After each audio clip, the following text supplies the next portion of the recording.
तर दीपक दादा तोंडाले हे काय चोपडणं चालू आहे रे भाऊ, आणि इकडे आपले फोटे असे काऊन करून राहिले. चला तुम्हाला व्हिडिओ पुढे सांगतो, त्याच्या पहिले तुमच्या भावाला फॉलो करून घ्या. म्हटलं आज आपण कामावून लवकर घरी आलो तरी आपल्याला आरती पाहायला भेटीन. तुम्हाला जे मंडळात एवढा धुक्क दिसून राहिलं होतं की नाही, ते या दोघांची मेहरबानी आहे. आपल्या मंडळाचे अर्धे कार्यकर्ता तर आपल्या मंडळाची आरती गायन करायला होते, पण बाकीचे मंडळातले पोरं पाहणं मागे एकदम आरामात उभे होते. आपल्या घराकडे लहान लेकरापासून तर मोठ्या बाया लोक आणि आजी आजोबा सगळेच आपल्या मंडळात उपस्थित असतात आरतीच्या वेळेस. आज आरती घेतलेली होती आपल्या ताई आणि बाप्पूनं. म्हणतो लहान लहान लेकराला पहिले कधीच वाटत जाते नाही, कारण की ते ऐकले म्हणजे एकदम बेकारच काम आहे.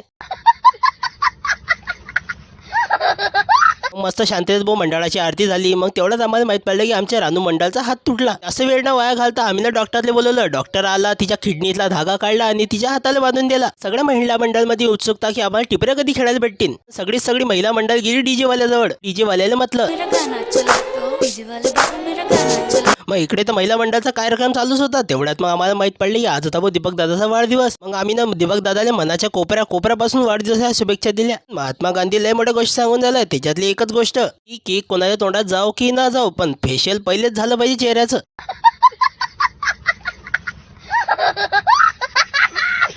भावांनो, ज्यांनी आतापर्यंत आपल्याला फॉलो नाही करायला ते फटाफट फॉलो करून घ्या. तर भावांनो, जाता जाता एक बार हे पाहूनच घ्या.